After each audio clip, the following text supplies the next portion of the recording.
In the winter of 1916, Carl Jung felt his house come alive with the dead. He wrote, "The house was filled with the dead. They came back from Jerusalem where they could not find what they sought." This was no metaphor for him. It was an overwhelming sense that unseen presences surrounded him, pressing in, demanding something from him. Jung described the atmosphere as unbearable, the air so thick with the weight of the dead that he could not rest. Imagine being alone in your home, but feeling as if the walls themselves are crowded with eyes, waiting, watching, listening. Jung did not banish them. He spoke to them. And what he gave them was not comfort, nor easy teaching, nor the kind of moral platitudes that religion offers to restless souls. He gave them sermons. He wrote down a revelation he called the 7 Sermons to the Dead.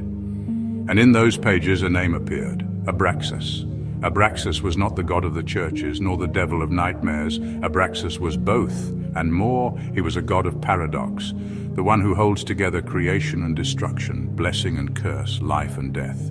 Jung wrote, "Abraxas is the God whom it is difficult to know. His power is greatest because man does not see it." Think of that. The greatest power is the one we do not see. The most dangerous force is not the one we fear, but the one we ignore. The Gnostics of the 2nd century spoke of Abraxas long before Jung. They carved his form onto amulets, a rooster's head for awakening, a man's body for humanity, and serpent legs for wisdom and the underworld. In his hands, both shield and whip. He was the unity of opposites, protector and punisher, healer and destroyer, God and devil. For the Gnostics, Abraxas stood even above the God of the Bible, even above Satan himself. He was the totality that contained them both. Why did Jung return to this forgotten God?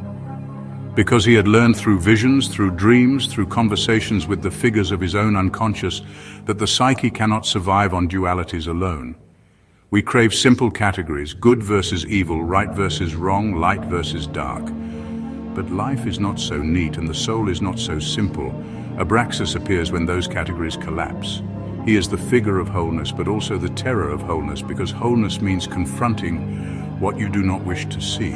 Jung's sermons to the dead were not philosophy. They were experience. In his Red Book, he describes the voices that spoke to him, the visions that overtook him, the archetypal figures that visited his waking dreams.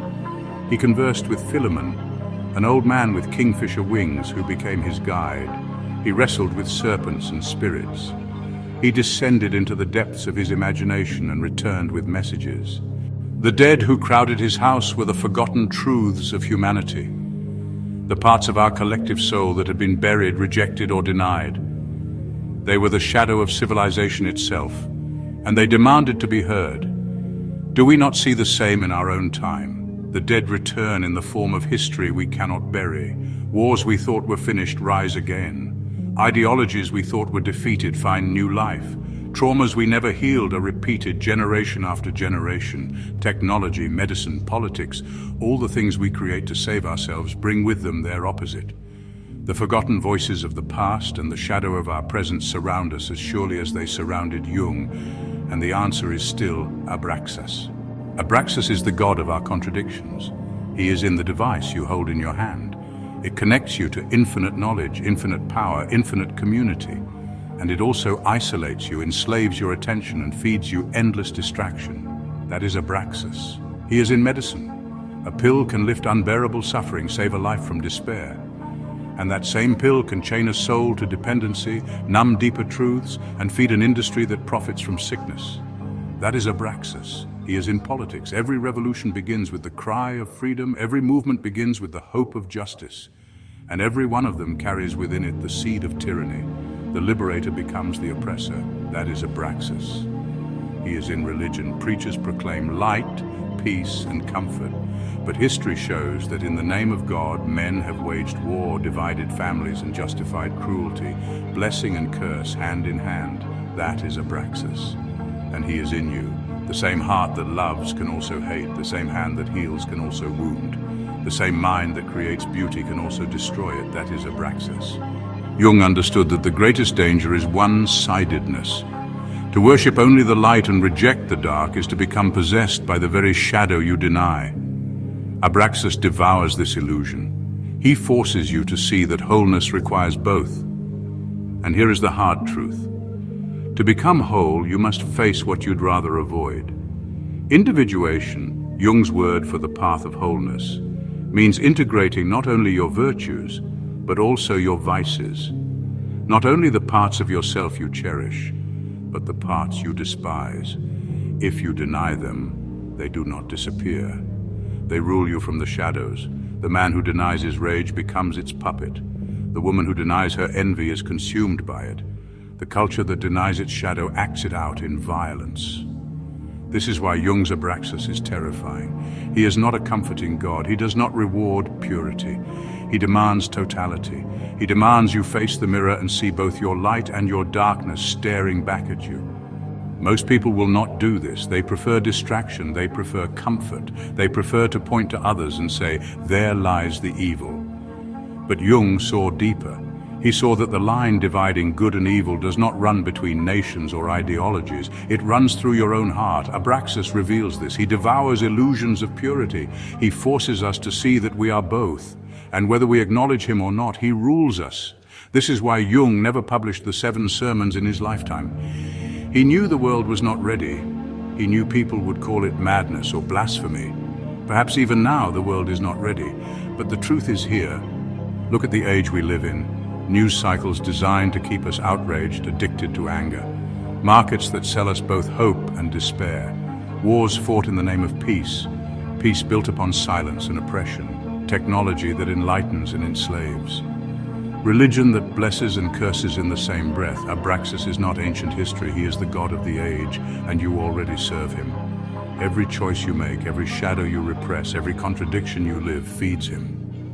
Think of the moments when you have done something cruel and called it justice. Think of the times you have lied to protect your image and called it truth. Think of the times you have indulged in excess and called it freedom. These are offerings to Abraxas. And yet he is not evil. He is not good. He is the totality. He does not judge, he devours. Jung said, Abraxas is the power that makes the faintest star shine with the same intensity as the sun. He levels all things. He destroys hierarchies of good and evil. He reveals that light and darkness are woven together. This is why the figure of Abraxas is so important today, because we live in an age of extremes. Our politics are polarized, our religions are fractured. Our culture is addicted to outrage. We cling to certainty, and in that certainty we blind ourselves. Abraxas tears away certainty. He shows us that life is contradiction, that existence is paradox, that we are not separate from the shadow, but bound to it. So what do we do with this? Jung's answer was individuation. To become whole, to stop pretending, to bring into consciousness the parts of ourselves we exile. To stop running from the shadow and instead make it part of us.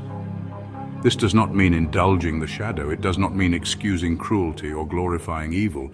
It means recognizing it as part of you, naming it, owning it, integrating it. Only then can you be free of its control. Only then can you be whole. This is why Abraxas is so dangerous, because he demands that you face yourself completely. He strips away the masks, the illusions, the excuses. He forces you to see the totality of what you are, and most people would rather die than face that truth. And yet, there is no other way. You cannot escape Abraxas. You can only acknowledge him or deny him. And denial is no protection. Denial is surrender. To deny him is to be consumed blindly. To acknowledge him is to stand in awareness. So listen carefully. The question is not whether Abraxas exists. The question is whether you will face him with awareness or be consumed in ignorance.